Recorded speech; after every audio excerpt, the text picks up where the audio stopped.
بسم اللہ الرحمن الرحیم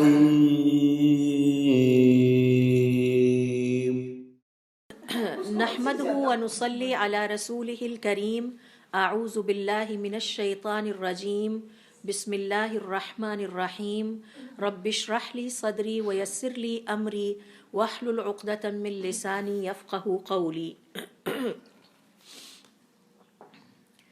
قرآن کریم کا مطالعہ کریں تو ایک اہم ترین ٹاپک یا موضوع یا تھیم جس سے ہمارا واسطہ پڑتا ہے وہ ہے انسانی دل۔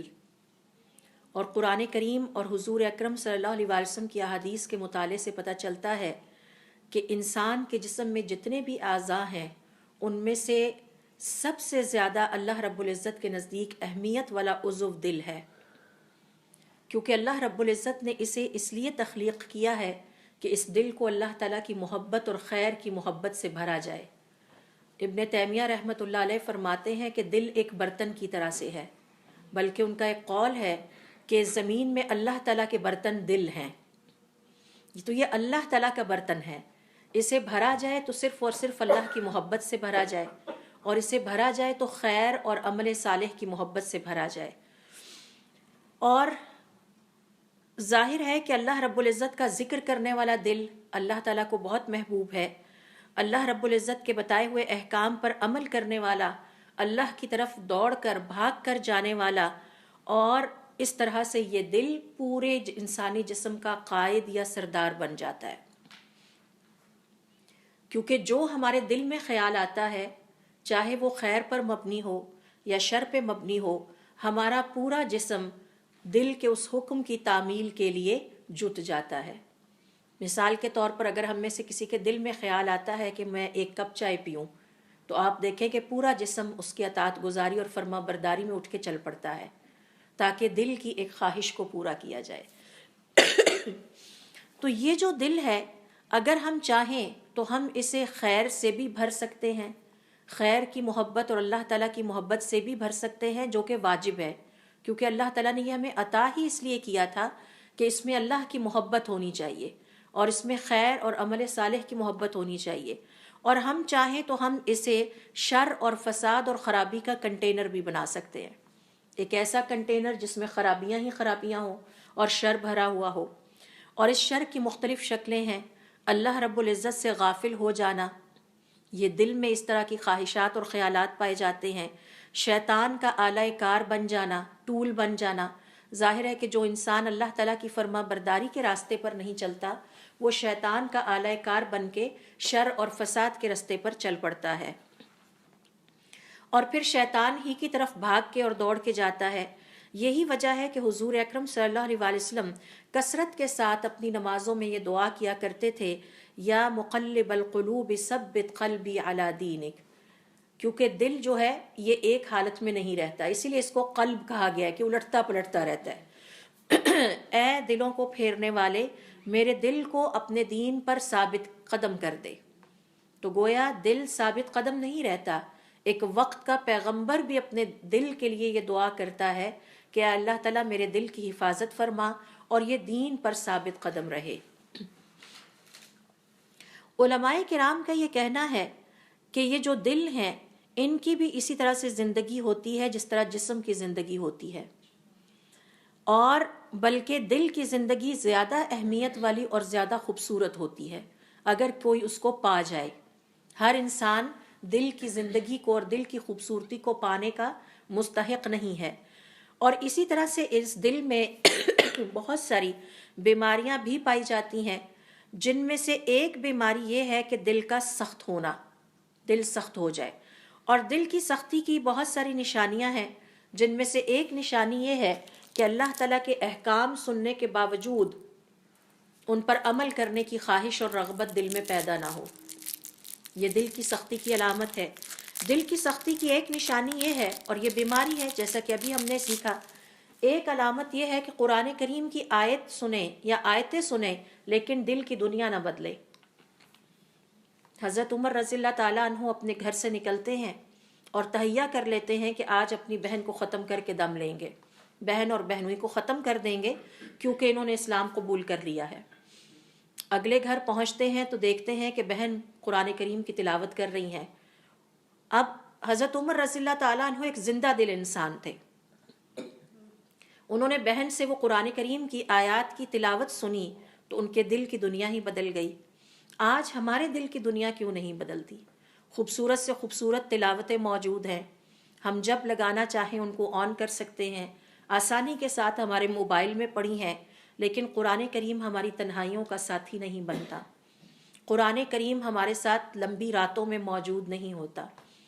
تو یہ دل کی سختی کی علامتیں ہیں، دل کی سختی کی نشانیاں ہیں. انشاءاللہ اس پہ تفصیل کے ساتھ بات ہوگی.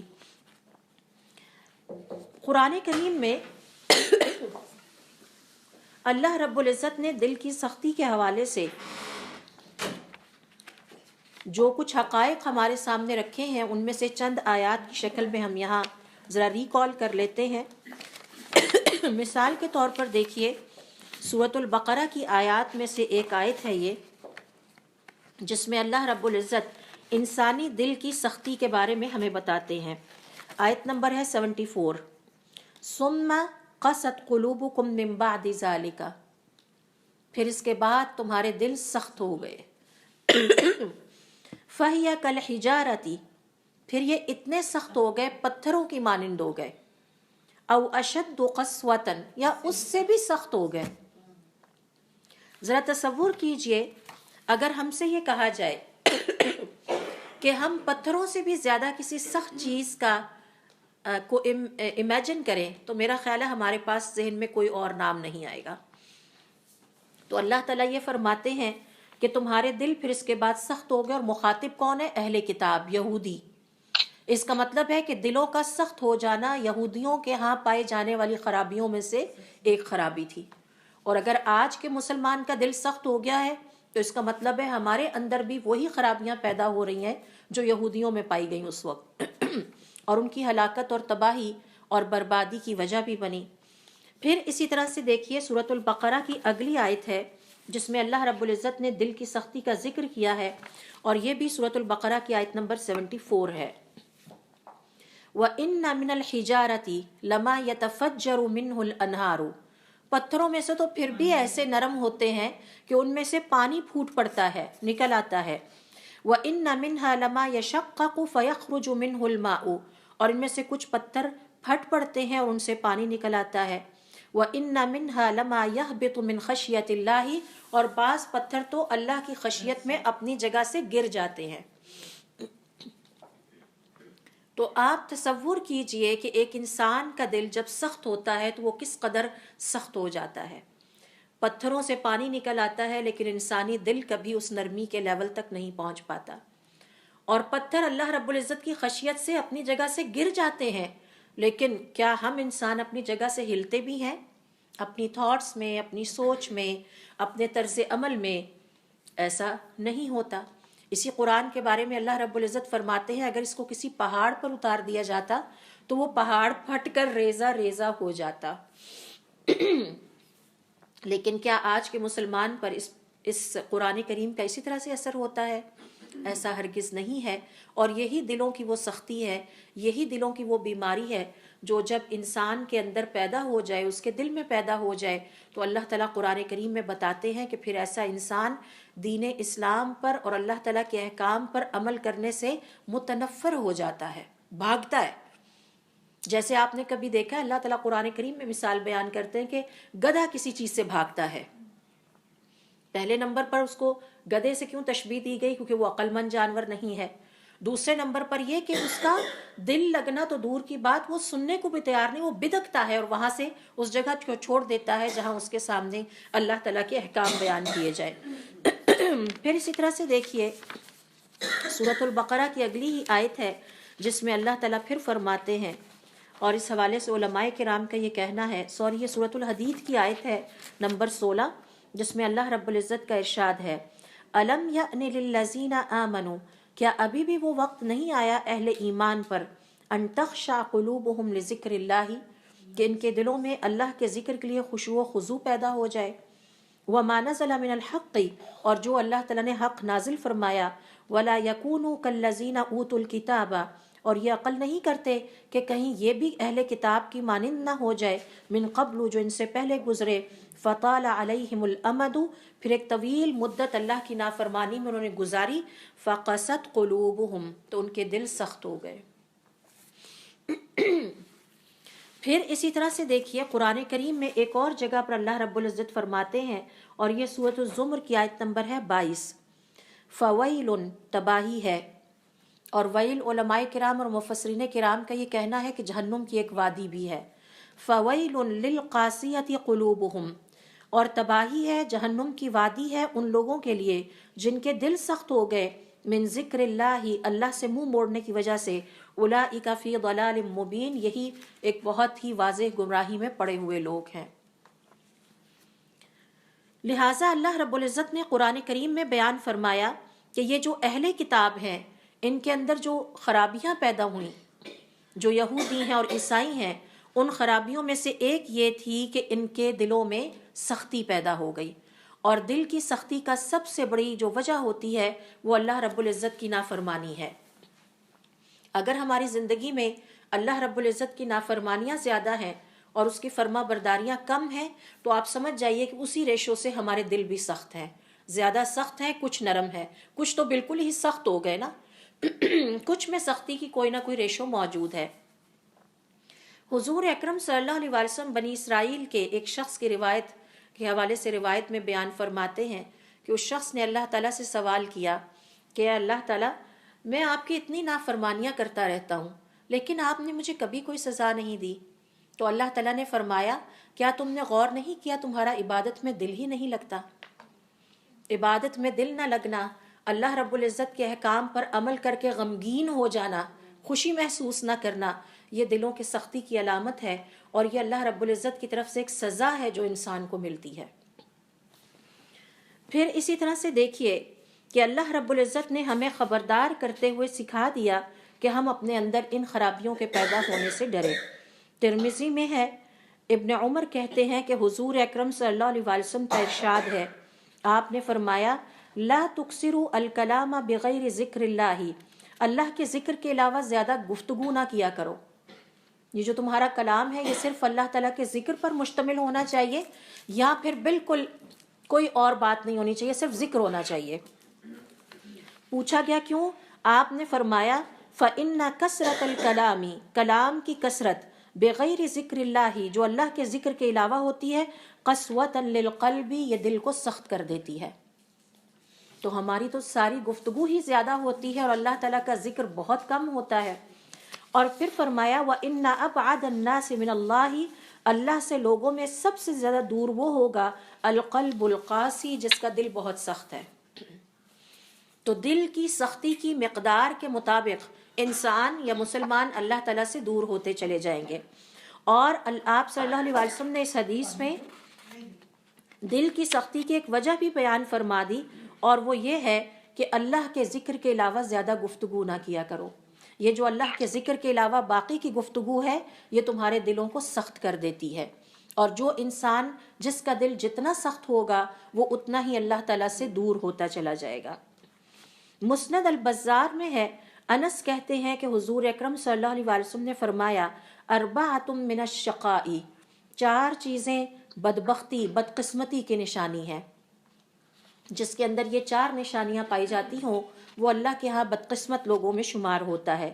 جمود العین، آنکھ کا خشک ہو جانا، جس کی آنکھ اللہ رب العزت کے سامنے آنسو نہ بہائے، اللہ کے سامنے روئے نہیں اپنے گناہوں پر، اپنی لغزشوں پر، اپنی خطاؤں پر۔ پھر فرمایا وقساوۃ القلب، اور دل کا سخت ہو جانا، وطول الامل، اور لمبی امیدیں اور دنیا سے لمبی آرزویں باندھ لینا، والحرص علی الدنیا، اور دنیا کا لالچ اپنے دل میں رکھنا۔ اسی طرح سے ابن الجوزی بیان کرتے ہیں کہ مالک ابن دینار رحمۃ اللہ علیہ فرماتے ہیں اللہ رب العزت اپنے بندے کو جو سب سے بڑی سزا دیتا ہے وہ یہ ہے کہ اس کا دل ہی سخت کر دے، پھر وہ نہ تو دین کی کوئی بات سننے کی خواہش رکھے، نہ ہی اللہ رب العزت کے احکامات پر عمل کر کے اسے کوئی خوشی محسوس ہو، بلکہ شیطان کی پیروی کر کے وہ خوشی محسوس کرے۔ اور پھر سب سے بڑی بات یہ ہے کہ وہ اللہ تعالیٰ کا ذکر نہ کر سکے، قرآن کریم کی تلاوت نہ کر سکے، قرآن کریم کی تلاوت کا اس کے اوپر کوئی اثر نہ ہو۔ اسی طرح سے عبداللہ ابن احمد اپنی کتاب الزہد میں کہتے ہیں، اپنی روایت سے بیان کرتے ہیں کہ ہمارے اساتذہ کہا کرتے تھے، علماء کرام یہ کہا کرتے تھے، سب سے بڑی مصیبت جو کسی انسان پہ ٹوٹتی ہے وہ یہ کہ اس کا دل ہی سخت ہو جائے اور اس کے بعد وہ اللہ تعالیٰ کی نافرمانی کے رستے پر چل پڑے، اللہ تعالیٰ کی فرما برداری کے سے منہ موڑ لے۔ اور دیکھیے ہمارے جو صالحین تھے وہ اس چیز کی بڑی کیئر کیا کرتے تھے۔ ام درداء رضی اللہ تعالیٰ عنہ کا نام آپ نے سنا ہوگا، ان کے پاس ایک خاتون آئی اور کہنے لگی میرا دل بڑا سخت ہو گیا ہے، مجھے اس کا علاج بتائیے۔ ام درداء نے کہا کیسے تمہیں پتہ چلا کہ میرا دل سخت ہو گیا ہے؟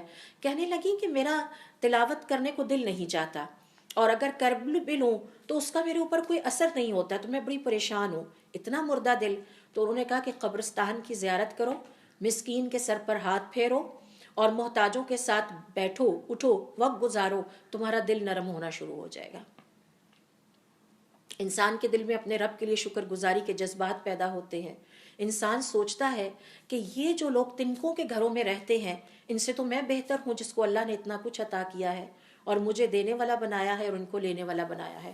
تو ام درداء نے ان کو یہ سجیسٹ کیا اور وہ کہتی ہیں کہ میں چلی گئی اور میں نے ایسا ہی کیا، اور کچھ عرصے کے بعد میں نے اپنے اندر واضح تبدیلی محسوس کی، میرا عبادتوں میں دل لگنے لگا، اللہ کے ذکر کے لیے وقت نکلنے لگا، اور میں پہلے سے میں نے اپنے آپ کو کافی بہتر محسوس کیا۔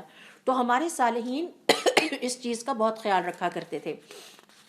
یہ جو دل ہے، علماء کرام کا یہ کہنا ہے کہ یہ وہ گوشت اور پوست کا ایک ٹکڑا ہے جو کہ اللہ رب العزت نے ہمارے جسم میں پیدا کیا ہے، اور جیسا کہ ابن تیمیہ رحمۃ اللہ علیہ فرماتے ہیں کہ یہ دل دنیا میں اللہ تعالیٰ کے برتن ہیں، کنٹینرز ہیں۔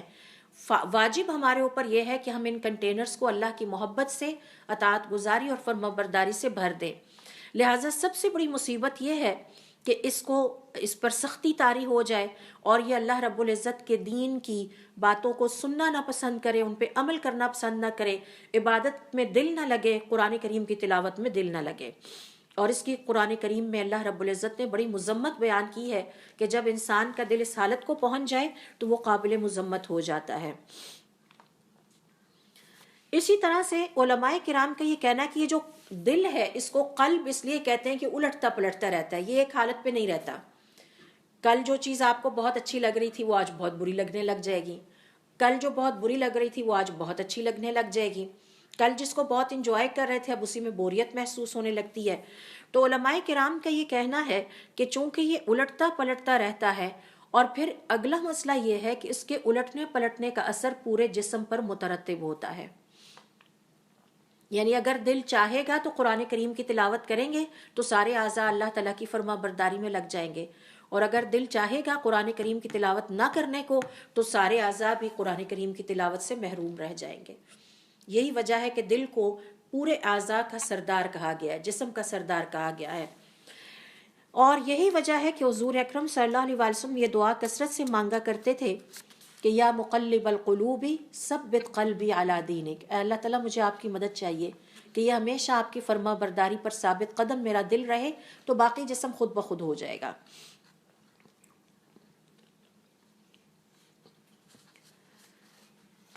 علماء کرام کا یہ کہنا ہے کہ صاحب ایمان کو ہمیشہ اپنے دل کا محاسبہ کرتے رہنا چاہیے، جیسے ہم باقی چیزوں کو چیک کرتے رہتے ہیں اسی طرح سے ہمیں اپنے دل کو بھی چیک کرتے رہنا چاہیے۔ اگر ہم اپنے دل کو نظر انداز کر دیں گے تو اس کا نتیجہ یہ نکلے گا کہ یہ اپنے رب سے دور ہوتا چلا جائے گا۔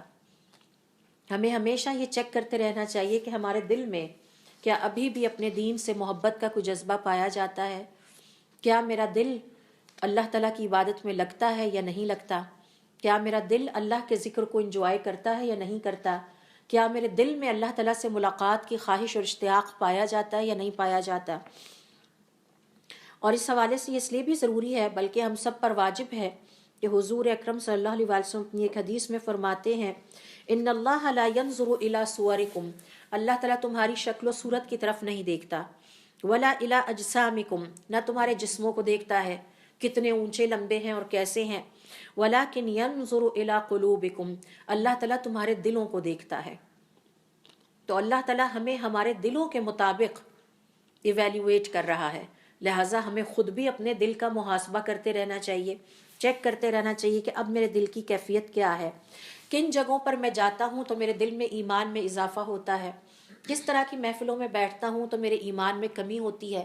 کیا مجھے ایسی محفلوں میں بیٹھنا چاہیے جہاں میرے دل کی حالت بدل جائے اور میں دنیا داری کے رستے پر لگ جاؤں، یا مجھے ایسے ساتھیوں کے ساتھ وقت گزارنا چاہیے کہ جن کی کمپنی میں بیٹھ کے میرا دل نرم ہوتا ہے اور میں اللہ تعالیٰ کی عبادت کو انجوائے کرنے لگتا ہوں اور قرآن کریم کی تلاوت اور ذکر اور اللہ تعالیٰ کی فرما برداری کا شوق میرے دل میں پیدا ہوتا ہے.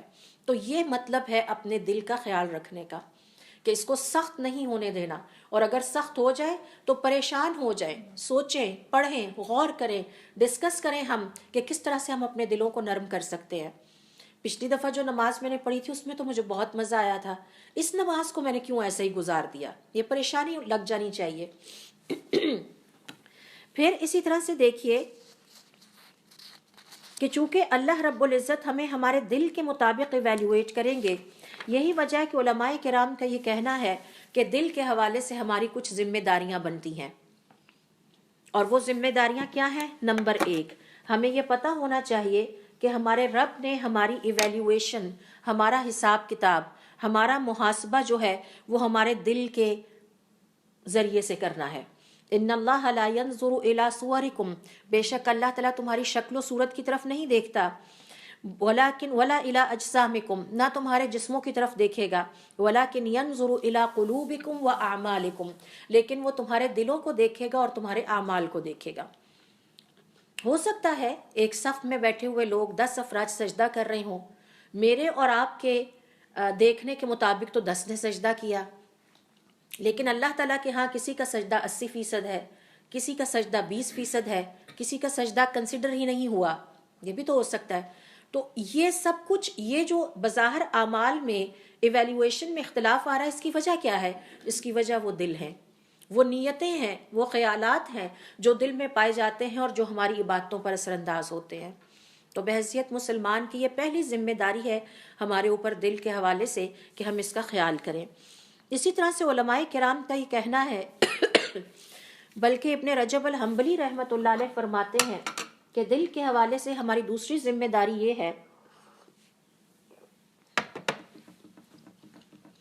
کہ ہم اس بات پر غور و فکر کریں کہ ہمارے دل کے لیے کون سے سوٹیبل قسم کے علوم ہیں، کون سے معرفت کی ایسی محفلیں ہیں کہ جس کے نتیجے میں ہمارا دل اپنے رب سے جڑا رہے اور اس کے قریب تر ہوتا چلا جائے.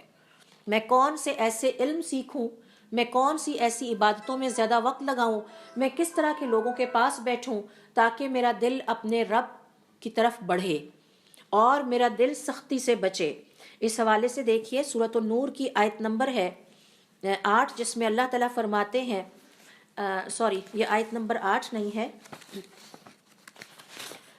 سورۃ النور کی آیت نمبر ہے 35، جس میں اللہ تعالیٰ فرماتے ہیں، اور اس آیت کو ہم نے بڑے غور سے سننا ہے تاکہ اس میں سے ہم دل کا سٹیٹس نکال سکیں، مقام اور مرتبہ نکال سکیں.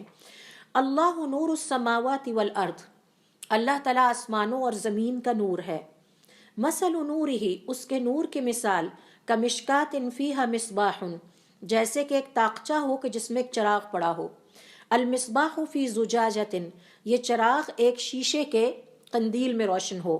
کأنہا کوکب دری، گویا کہ یہ ایک چمکتا دمکتا ستارہ ہو.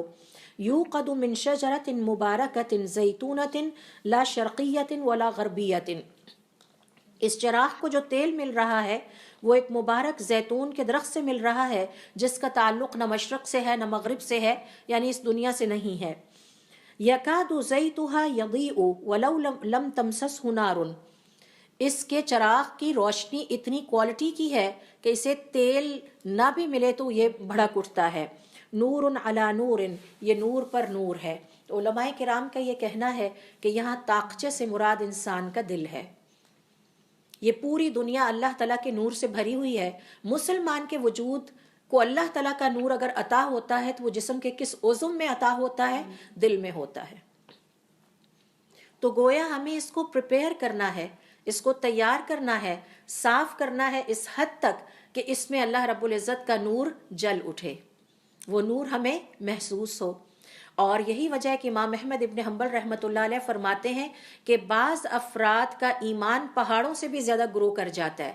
وجہ کیا؟ ان کا دل بڑا مضبوط ہو جاتا ہے، دل اللہ تعالیٰ کے نور سے بھر جاتا ہے، اللہ تعالیٰ کی فراست حکمت ان کی زبان پر جاری ہو جاتی ہے. تو اگر ہم دل کی اصلاح کر لیں تو ہم we can enlighten our self, ہم اپنے آپ کو انلائٹن کر سکتے ہیں. علماء کرام کا یہ کہنا ہے کہ یہ جو مثال اللہ تعالیٰ نے سورۃ النور میں بیان کی ہے، یہ دراصل اللہ رب العزت کے علم کی مثال ہے جو کہ مومن بندے کے دل میں پیدا ہوتا ہے. تو اللہ رب العزت خود پھر اپنے بندے کو علم عطا کرنے لگتے ہیں. ہم سب جانتے ہیں کہ علم کے جو مختلف سورسز ہیں ان میں سے ایک اللہ رب العزت کی ذات ہے. واللہ واسع علیم، اللہ تعالیٰ بڑا علم والا ہے. وہ خود اپنے بندے کو سکھانے لگتا ہے اگر ایک دفعہ اس دل میں اللہ رب العزت کی محبت قائم ہو جائے. اور اللہ تعالیٰ نے حضرت موسیٰ علیہ السلام کو حکم دیا تم نبی ہو، تمہیں میں علم عطا کرتا ہوں وحی کے ذریعے، جاؤ میرے ایک بندے سے ملو جس کا دل اتنا منور ہے کہ اس کو مجھ سے علم ملتا رہتا ہے. تو ایک علم کی قسم ہے جو حضرت موسیٰ علیہ السلام کو عطا ہوئی، اور ایک علم کی قسم ہے جو اللہ کے اولیاء کو عطا ہوتی ہے، اور وہ حضرت خضر علیہ السلام کی مثال تھی. تو جب ایک دفعہ دل صاف ہو جائے اور دل اللہ رب العزت کے دین پر ثابت قدم ہو جائے، اور پھر دل اللہ رب العزت کے احکام پر عمل کرتے کرتے اس لیول پر پہنچ جاتا ہے کہ جہاں اللہ تعالیٰ کی طرف سے اس کو ڈائریکٹ معرفت عطا ہونے لگتی ہے، پھر ایسے انسان کے زبان پر فراست اور حکمت جاری ہو جاتی ہے.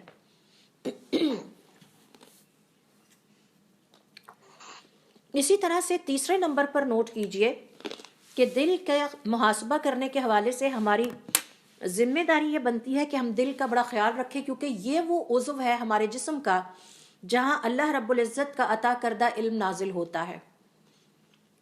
اگر دل پہلے سے بھرا ہوا ہے، شر سے بھرا ہوا ہے، دنیا کی محبت سے بھرا ہوا ہے، لالچ سے بھرا ہوا ہے اور شرک سے بھرا ہوا ہے، توحید اور شرک میں فرق ہی نہیں ہے، تو ایسے بیمار اور سخت دل پر اللہ رب العزت کی طرف سے علم نازل نہیں ہوگا.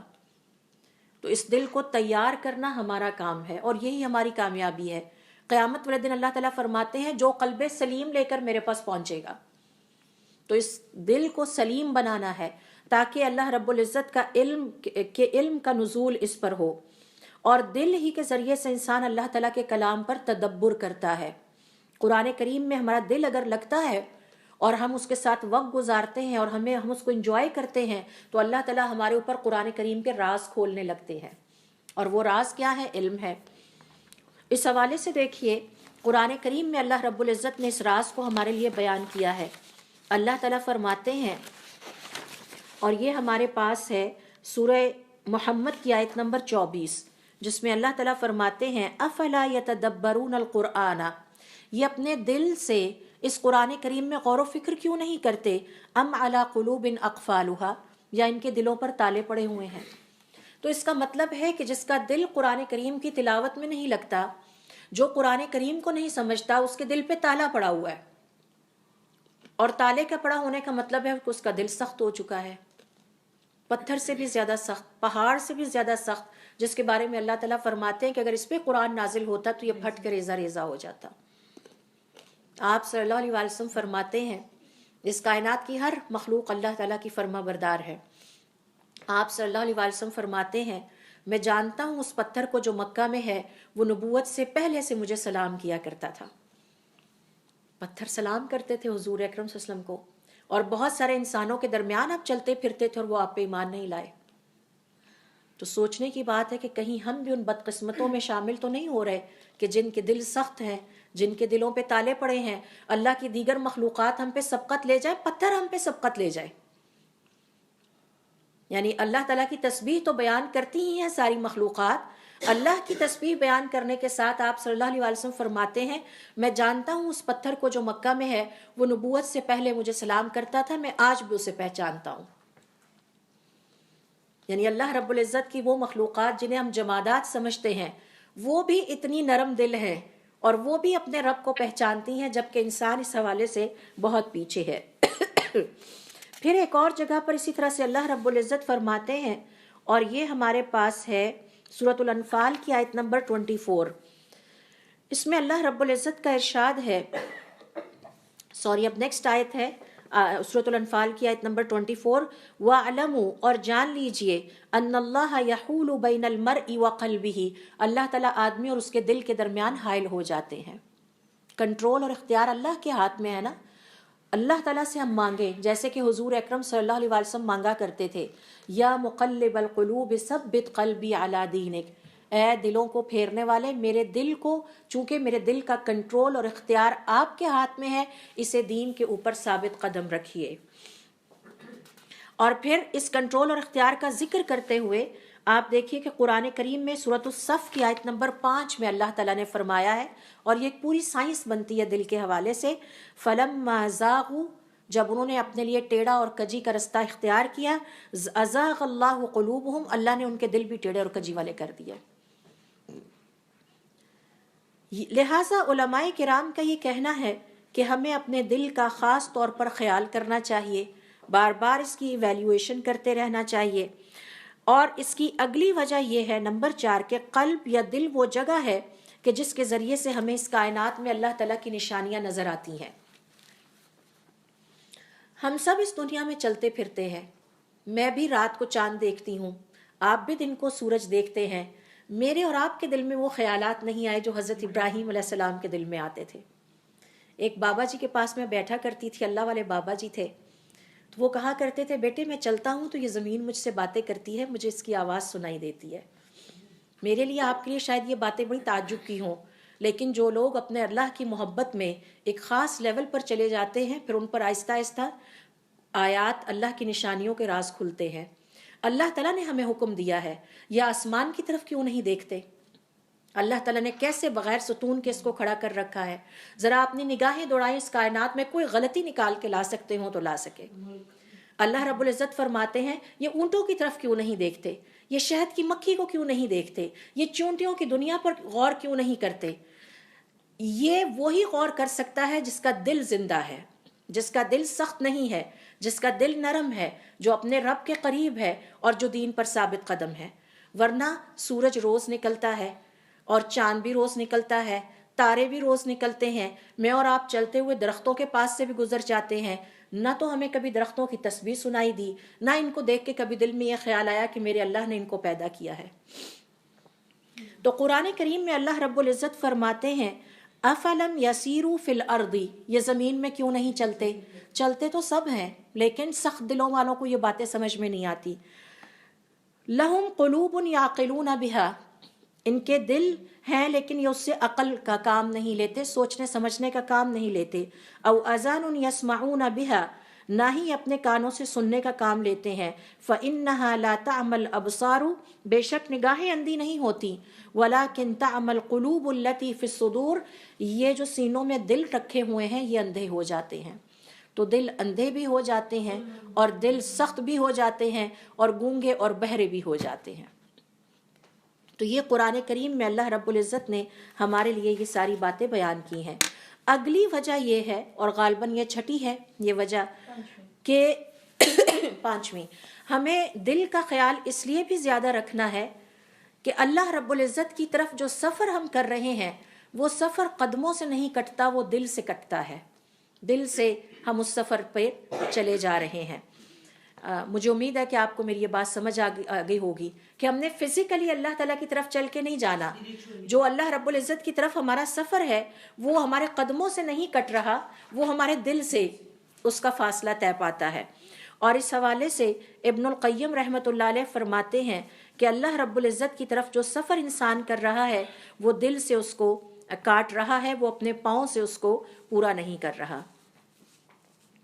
لہٰذا ہمیں چاہیے کہ ہم اپنے دل کے بارے میں غور کریں۔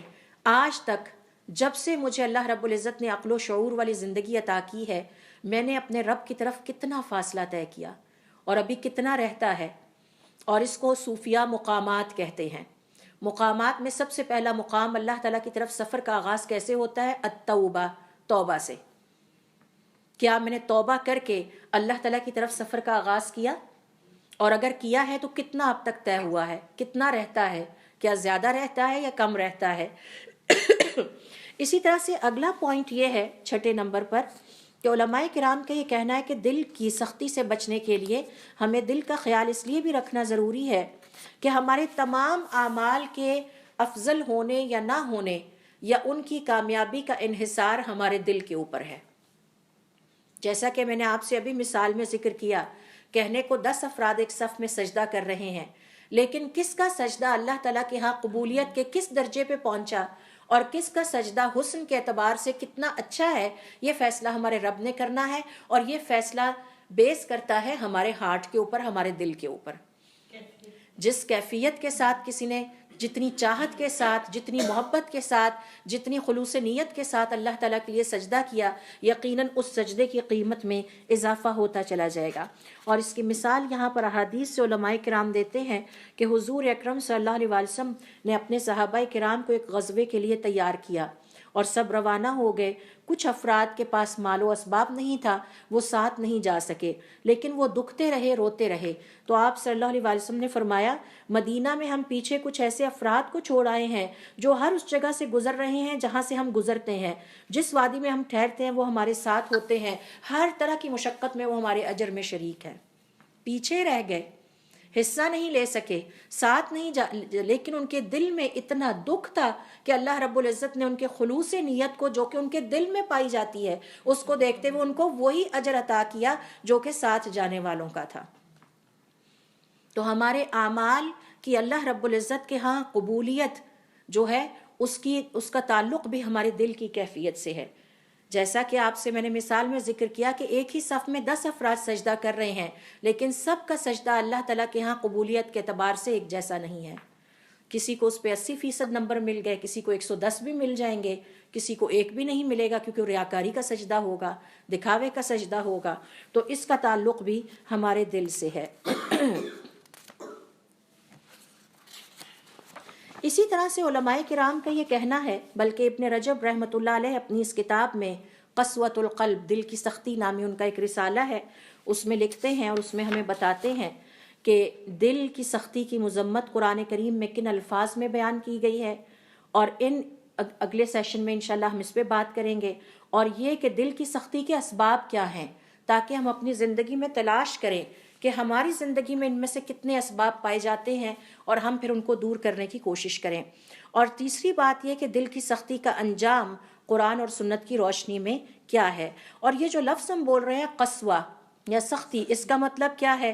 علماء کرام کا یہ کہنا ہے کہ اس کا مطلب ہے کسی چیز کا بہت سخت ہو جانا، غلیظ قسم کا ہو جانا. اور اس کی مثال اللہ رب العزت نے قرآن کریم میں دی ہے کہ پتھر کی طرح یا پتھر سے بھی زیادہ سخت ہو جانا. اب اس وقت میرے ذہن میں تو مثال نہیں آ رہی کہ پتھر سے بھی زیادہ سخت پھر لوہا ہو سکتا ہے، ہوگا کہ لوہے کی طرح سخت ہو جائے.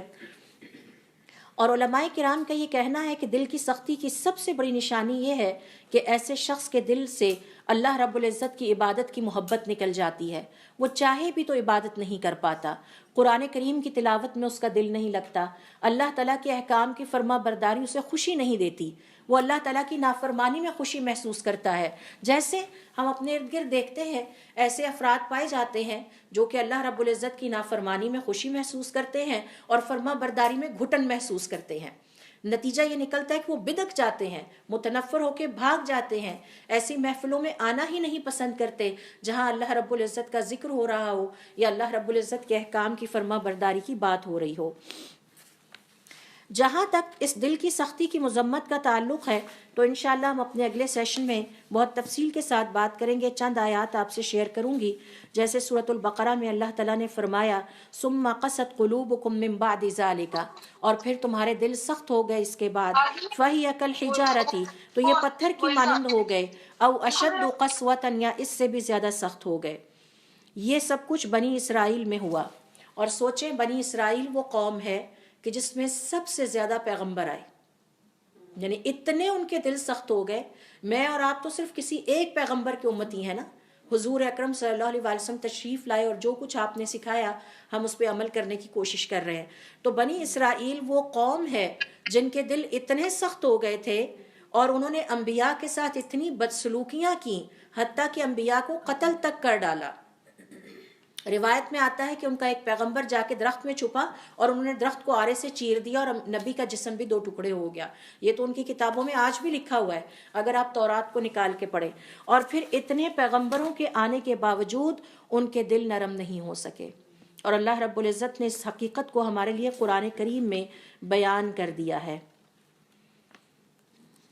پھر اس دل کی سختی کی کچھ نشانیاں ہیں، انشاءاللہ ان کے حوالے سے بھی اگلے سیشن میں تفصیل کے ساتھ بات ہوگی.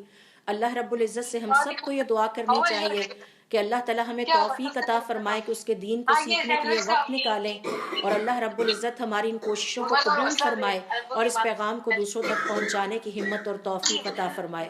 سبحانک اللہم و بحمدک اشہد ان لا الہ الا انت استغفرک و اتوب الیک. Mm-hmm.